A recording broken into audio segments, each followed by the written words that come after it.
Have you ever met someone who always points fingers at others, dominates every conversation, or avoids change as if it were some kind of disease? The truth is, we've all been that person at one time or another. But the difference between the foolish and the wise is simple. The foolish repeat, the wise reflect.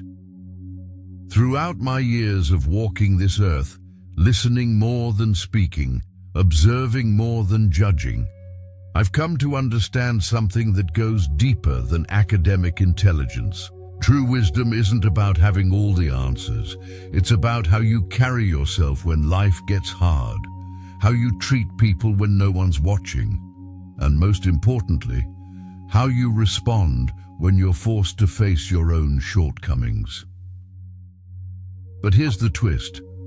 Foolishness isn't always loud or obvious. Sometimes it hides behind charm, confidence, or even routine, yet there are certain unmistakable signs, 6 of them to be exact, that reveal when someone is not only lacking wisdom, but also stuck in a mindset that keeps them from ever growing. Before you dismiss this as just another list, I want you to understand something crucial. This isn't about pointing fingers or labeling people. It's about holding up a mirror, because the real value in recognizing these signs isn't about others. It's about ourselves. It's about asking the hard questions. Have I been guilty of this? Am I growing or just going in circles? So, if you're ready to step into the uncomfortable but necessary light of self-awareness, if you're willing to trade ego for evolution, then walk with me. Because together, we're not just exposing the 6 signs of a foolish person, we're learning how to rise above them. Let's begin. First, when the mind locks shut, wisdom walks away. Closed mind is not just a stubborn trait. It's a fortress of ignorance, built brick by brick with fear, pride, and resistance to change. The person trapped inside may think they're protecting themselves from being wrong, but in truth, they've sealed off the very path that leads to growth. They cling to what they know, not because it works, but because it's comfortable. Anything new, it's a threat. Any challenge to the old way, it's treated as an attack. I once worked with a man named Mark, a department manager who was confident, almost to a fault. He wasn't a bad person. In fact, on the surface, he was quite competent. But beneath that polished exterior was a mind welded shut. When a young team member suggested adopting modern project management tools to streamline operations, Mark waved it off with a laugh and said, "We've done it this way for 10 years. It's fine." But it wasn't fine. While other departments evolved, improved, and outpaced the competition, Mark's team fell behind. Morale dropped. Efficiency suffered. Still, he refused to reconsider. Instead of looking inward, he looked for someone to blame: his team, the market, even bad luck. But not once did he question the one thing that needed questioning: his own thinking. That's the danger of a closed mind. It doesn't just keep out new ideas, it chokes the life out of progress. It not only stunts the person holding it, but also slows down everyone they lead. Wise men, on the other hand, carry a different kind of strength. They don't pretend to have all the answers. They're not afraid to say, "I don't know," or "I was wrong," because they understand something the foolish miss. The moment you stop learning, you start declining.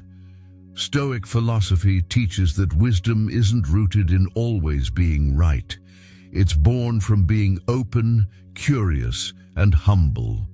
Marcus Aurelius himself constantly reminded us that clinging to certainty is the fastest route to blindness.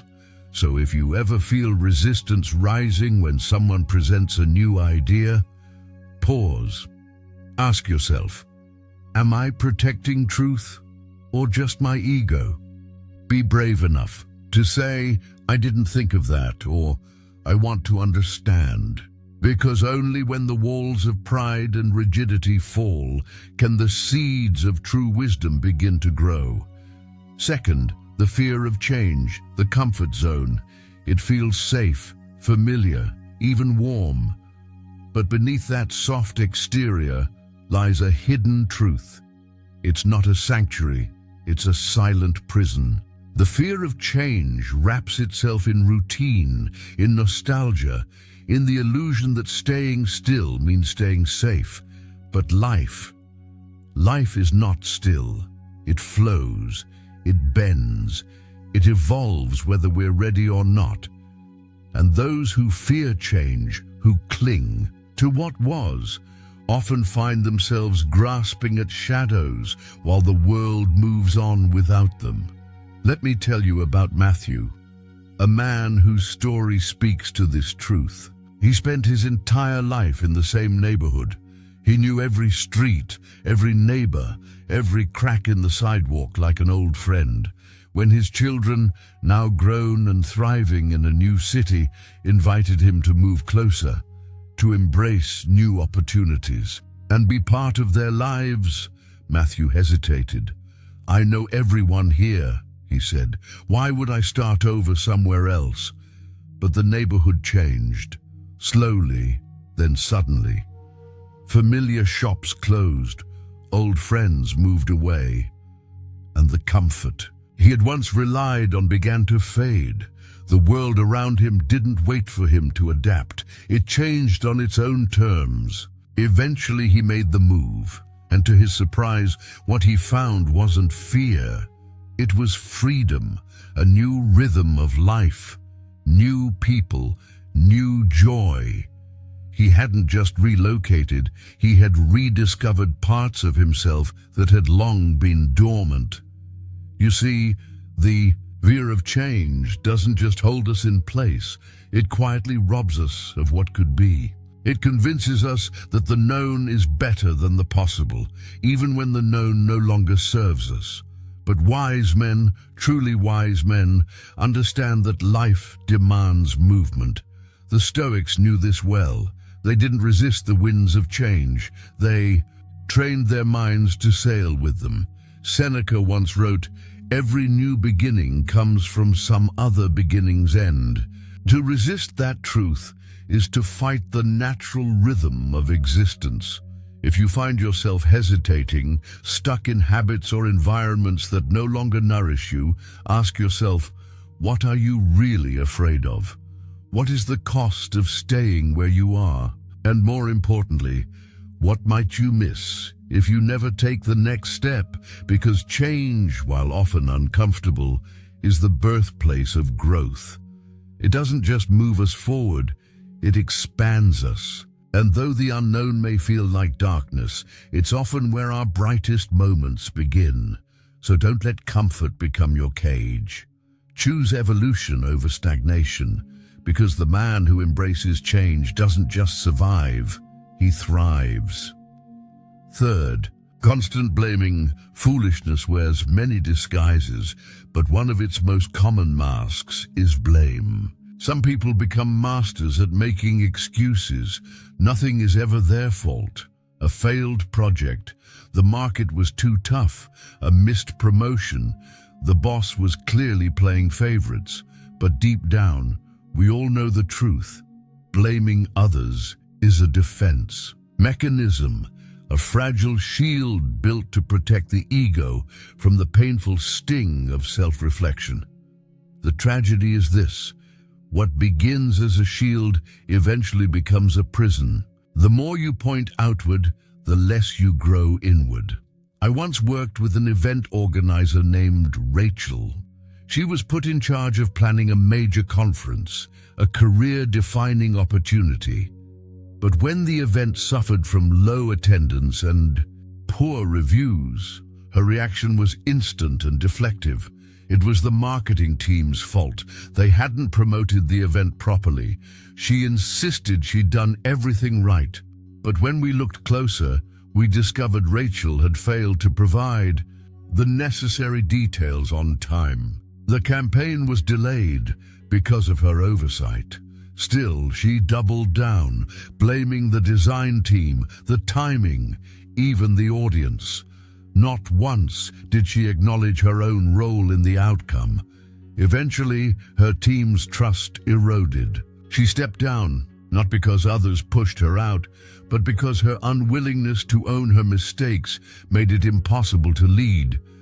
The truth is, responsibility is rarely comfortable. It asks us to face our flaws, to admit we were wrong. But it's also the doorway to transformation. Stoic philosophy teaches us that self-mastery begins with accountability. Seneca said, "No man is more unhappy than he who never faces adversity, for he is not permitted to prove himself." And there's no greater test of character than owning our part in failure. If you find yourself falling into the habit of blame, stop. Ask yourself honestly, have I truly done all I could? Is there something I could have handled better? Because blaming won't change the past, but taking responsibility can shape your future. The wise don't fear mistakes, they study them, they grow from them, and so can you. Growth begins the moment blame ends. Choose the path of truth, reflection, and personal power. That's not just how you become wiser, it's how you become free. Fourth, arrogance over humility. Have you ever met someone who always has to be the smartest person in the room? Someone who speaks not to connect, but to dominate? That's not confidence. That's arrogance, and it's one of the clearest signs of foolishness. Arrogance isn't just a mask for insecurity. It's a wall that blocks growth, learning, and connection. It convinces people they already know everything worth knowing, and in doing so, shuts the door on wisdom. Truly intelligent individuals, they understand that real power lies in listening more than speaking.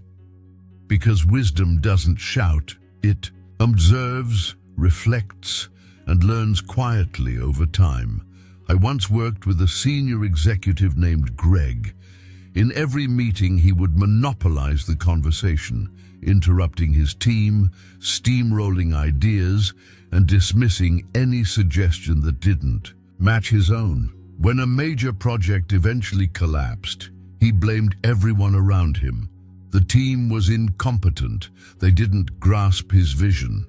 But when his manager asked him to reflect on the failure, Greg had no answer. His arrogance had blinded him to the truth. It was his refusal to listen, to consider other perspectives, that had doomed the project from the start. You see, arrogance doesn't just harm progress, it alienates people. It leaves no room for collaboration, no space for new insight.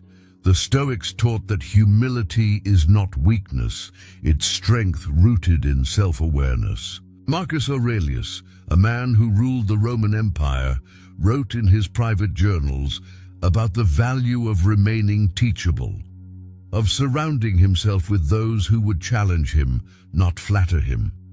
Humility isn't about downplaying your value. It's about knowing that your value increases the moment you open your heart to growth. It's about caring more about what's right than being right.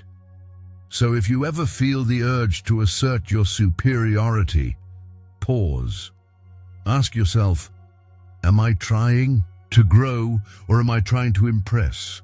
That question alone can open a door inside you. Because wisdom isn't about making others feel small. It's about creating space where everyone, including yourself, can grow stronger. The most respected leaders, the deepest thinkers, the wisest men and women share one trait in common. They never stop learning, and they never let arrogance rob them of the lessons that life is constantly offering. You can choose to be that kind of person. the kind who listens, the kind who grows, the kind who leads with quiet strength and earns respect without ever demanding it. Fifth, talking more than listening. Have you ever sat across the dinner table from someone who thinks they already know everything, someone who turns every conversation into a monologue, drowning out the voices around them with stories, opinions, and uninvited advice? That's not just an annoying habit, it's a clear marker of foolishness. Talking far more than one listens. People who speak constantly without truly listening often believe they're leading or teaching. But in truth, what they're doing is controlling. They dominate discussions, not because they're wise, but because they've confused volume with value. And in that noise, something precious gets lost: connection. Let me tell you about a man named David, a father I once knew. Every evening his family gathered around the dinner table, hoping to share moments from their day. His children would begin to speak, but before they could finish a sentence, David would jump in with one of his legendary stories, his unsolicited advice, or his loud opinions about the world. When his wife gently suggested ideas to improve their financial situation, David waved her off with a chuckle and a dismissive, "I know what I'm doing." Over time, the family's conversations grew quieter. His children stopped opening up. His wife stopped offering ideas, not because they didn't care, but because they felt invisible. What David failed to realize was that by refusing to listen, he was sending a message louder than any words. What I have to say matters more than what you feel. The result? A home filled with tension, where love was present but rarely felt, because without listening, even love struggles to breathe. Stoic philosophy reminds us, true wisdom begins in silence. Listening is not passive, it's active, intentional, and deeply respectful. It's about setting aside your ego long enough to hear the heart of another. Seneca once wrote that we have 2 ears and 1 mouth for a reason, because we should listen twice as much as we speak. If you find a bit of David in yourself, it's not too late to change. The next time your child begins to speak or your partner shares a thought, pause, breathe. Listen not to respond, but to understand. Don't wait for your turn to talk. Make space for theirs, because when you listen with presence and sincerity, you don't just improve communication, you build trust, you deepen relationships, you create an environment where every voice feels heard, valued, and safe. The foolish seek attention, the wise offer it, and in that offering they gain more than they ever give. Sixth, lack of empathy. Lacking empathy is one of the clearest and most dangerous signs of ignorance. It reveals an inability or unwillingness to imagine what another person might be feeling, to step outside one's own experience and into the shoes of someone else. Without empathy, people don't just miss emotional cues, they miss the entire depth and meaning of human connection. When we fail to empathize, we don't only harm others, we shrink ourselves. We live cut off, surrounded by people, but disconnected from any real relationship. And in that isolation, we can do real damage without even noticing it.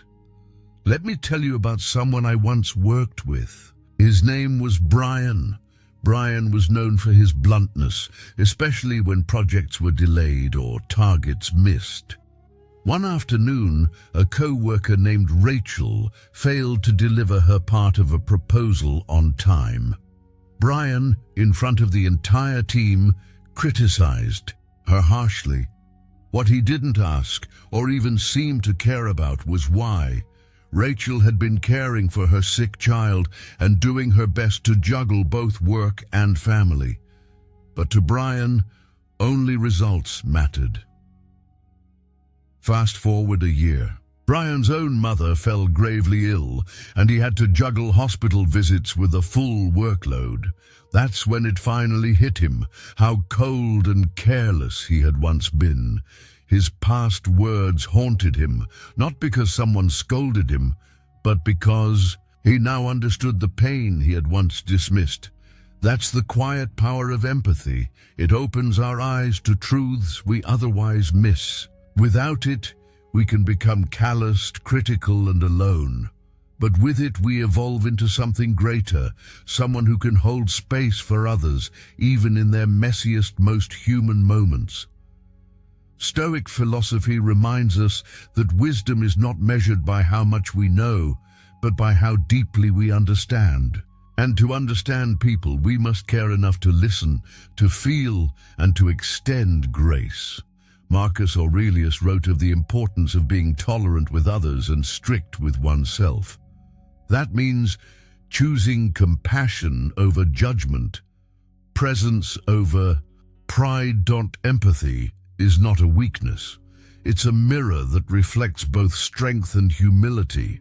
It allows us to build bonds that go beyond performance, beyond roles and expectations, into the real heart of being human.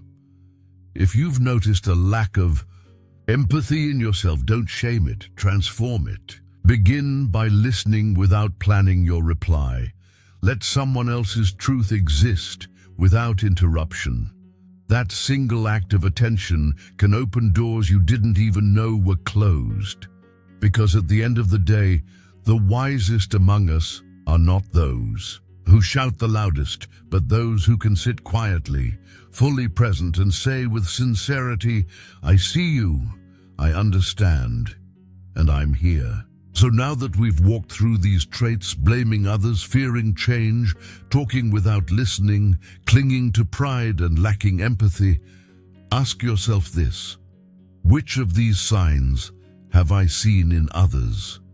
And more importantly, which of them have I seen in myself? This isn't about shame, it's about awakening.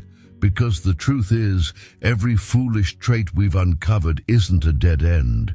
It's a doorway, a moment of clarity, a chance to choose differently. Wisdom isn't perfection, it's reflection. It's the quiet decision to stop running on autopilot and start living with awareness. To become the kind of person who inspires, not by talking about how smart they are, but by how deeply they live, how honestly they grow, and how humbly they listen. So let this be your invitation to take responsibility instead of blame, to embrace change instead of fear, to open your mind instead of guarding your pride, because every day, every choice, and every breath is a new chance to become wiser than the day before. And if this message spoke to something deep in you, share it with a friend, with someone you love, or with the version of yourself who needed to hear it years ago, because wisdom spreads not just through words, but through example. Now go live it, and remember, you're not here to be perfect, you're here to evolve.